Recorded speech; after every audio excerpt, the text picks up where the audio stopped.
We're going to go to Washington now and our exclusive interview with Donald Trump Jr. He's speaking out about the anonymous administration official who wrote that New York Times op-ed, his fears about the Russia investigation, also hitting the campaign trail ahead of the midterm elections, could be a referendum on his father. ABC's Tara Palmieri sat down with Don Jr., joins us now. Good morning, Tara. Good morning, George. With the White House in crisis mode, this morning, Donald Trump Jr. is speaking out about that anonymous New York Times op-ed, disparaging his father as the search continues to find an alleged mole on the inside. I imagine this is a very low-level person. Donald Trump Jr. is crying betrayal, slamming the anonymous senior Trump administration official who wrote an op-ed in the New York Times, claiming to be part of the resistance inside the White House. It's pretty disgusting. That's pretty sad. Perhaps it's a disgruntled person who's been thrown out because they didn't deliver on what they were supposed to do. What's the crime, though?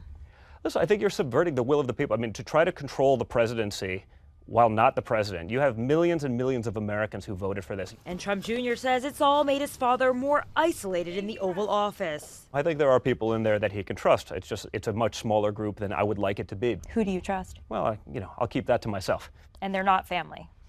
Well, obviously, yeah, I'm talking outside of family. I think that one goes without saying. It's the family ties that have the president's eldest son under the microscope. Not officially a member of the administration, but under scrutiny for his role in the 2016 Trump Tower meeting with Russians to get dirt on Hillary Clinton. Your father has denied reports that he's worried that you might be in legal jeopardy because of the Mueller investigation.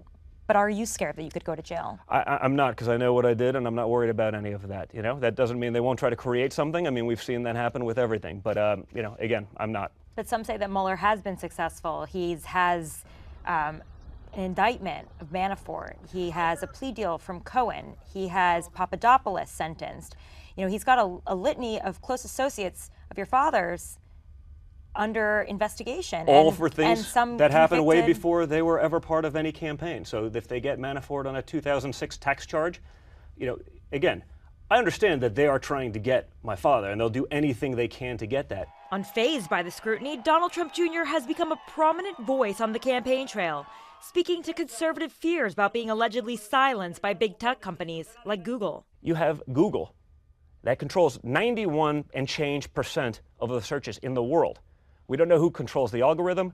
We don't know who's doing what, but they're using it to influence the decision-making process. Google has said that they do not use an algorithm that favors one party or another. If they're only filtering content from one side and they're not doing it on the other, or they're sort of pretending to do it on the other, and it's happening time and time again, and there's only one side complaining about it happening. In a statement to ABC News, a Google spokesperson said search is not used to set a political agenda, and we don't bias our results toward any political ideology. We continually work to improve Google search, and we never rank search results to manipulate political sentiment. Trump Jr. says the November midterms will inevitably be a referendum on his father, one where historical odds suggest Democrats could win back the House.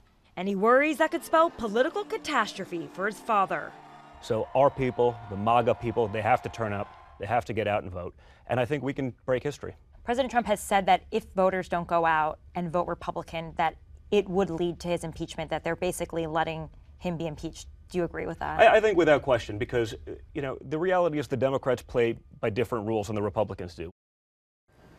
Donald Trump Jr. tells me he plans to be out on the campaign trail extensively between now and Election Day as one of his father's most popular surrogates.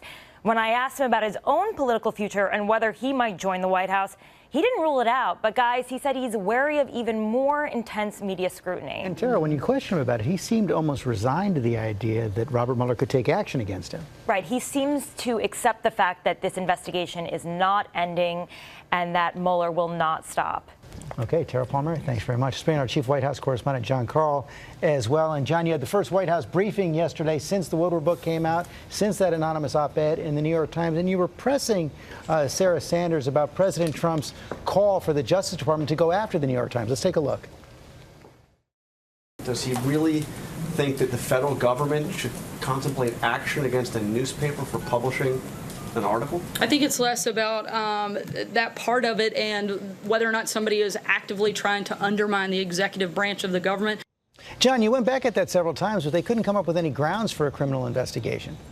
Yes, she was asked over and over again, what crime would the Justice Department be looking into? What crime did either the op-ed writer or the New York Times potentially violate? She finally said, look, I am not a lawyer. It's up to the Justice Department to look into that and to make that determination.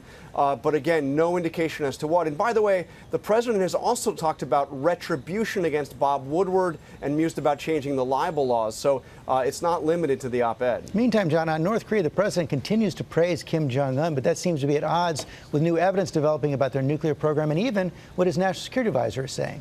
It sure does. It was striking to hear her talk about a very warm and positive letter that the president received from Kim Jong-un, and she said that they are working on coordinating another meeting. Meanwhile, John Bolton made it very clear that he does not think that there's any potential with this yesterday. Okay, John Carl, thanks very much.